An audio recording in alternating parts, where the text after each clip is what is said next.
faire aujourd'hui le chapitre 5. Donc on va commencer par la première étape. Quelle est la première étape? Rappelez-moi le nom de cette première étape. Prédire. Qu'est-ce que ça veut dire, prédire? Expliquer les mots,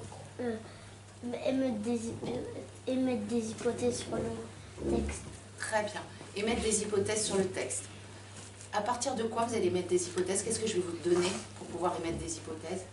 Des indices. Je vais vous donner 2 indices. Vous allez faire appel à quoi pour pouvoir émettre des hypothèses? Aux indices, mais vous allez faire aussi appel à quoi?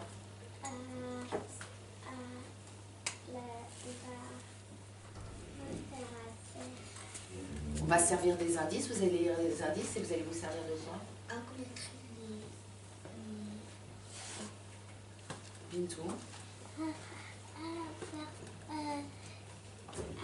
par la connaissance. Vous allez faire appel à vos connaissances que vous avez sur le texte jusqu'à présent. Tout ce que vous savez sur le texte, plus les indices, ça va vous permettre de prédire. C'est quoi l'objectif? Quel est l'objectif? Pourquoi je vous demande de prédire ce qui va se passer dans le texte? Qu'est-ce que ça vous permet de vous faire? Faire le film dans la tête. D'imaginer un film dans la tête. Mais est-ce qu'on est sûr de ce film-là? Est-ce qu'on est sûr de ce qu'on va dire? Est-ce que ça va se passer vraiment dans le texte? Non, peut-être pas, donc on pourra se faire un nouveau film. C'est ça, il ne faut pas hésiter à se faire un nouveau film. Vous allez être en groupe par groupe de 6. Vous allez devoir faire attention à quoi quand vous êtes en groupe? Qu'est-ce que ça va être quoi votre travail? Qu'est-ce que moi j'attends de vous quand je vous mets en groupe? On peut parler en même temps. D'essayer de ne pas parler en même temps. Et ça c'est dur à 6, hein. D'accord? D'essayer de ne pas parler en même temps. De discuter. De discuter. Coopérer. Coopérer. Justifier.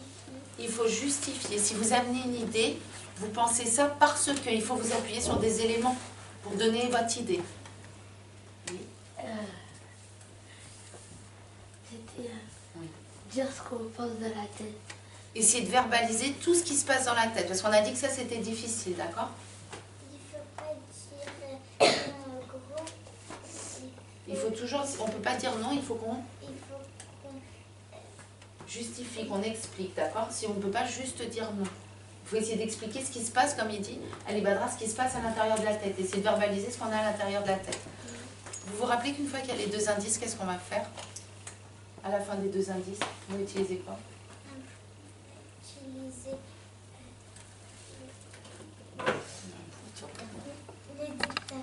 Le dictaphone.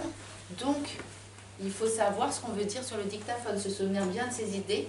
Et sur le dictaphone, il faut justifier. Notre groupe pense ça parce que nous nous appuyons sur cet élément-là. D'accord?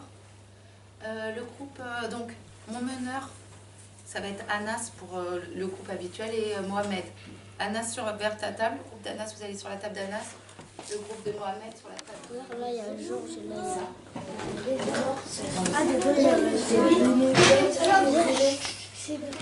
C'est Bruno, oui. C'est Bruno dans le sac. Oui. Non, parce que ça bouge pas.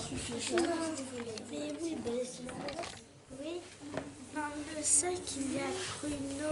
C'est tout. Il y a Bruno. Que là, on voit une terre. Peut-être qu'il manque un peu de bois dessus pour le cacher. Oui. Pour pas que Ricky le voit. Qu'est-ce qu'ils vont faire du sac?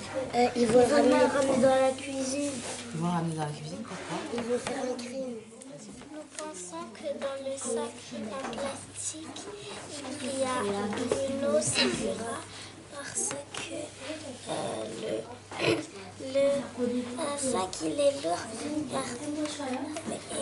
Il s'est mis à 2 parce que le sac il est lourd et l'emmène dans la cuisine pour pas que Ricky le voie. Nous pensons qu'il n'y a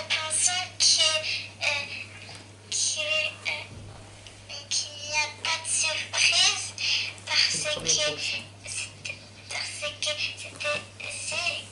c'était juste pour que Ricky vienne manger parce qu'il ne voulait pas aller manger. Oui. Est-ce qu'il y a des points communs entre les hypothèses? Sur quoi vous êtes d'accord, les 2 groupes? Sur quoi vous êtes d'accord? Dans le sac, il y a Dans le sac, vous avez dit dans les 2 groupes que dans le sac, il y avait qui? Bruno. Bruno.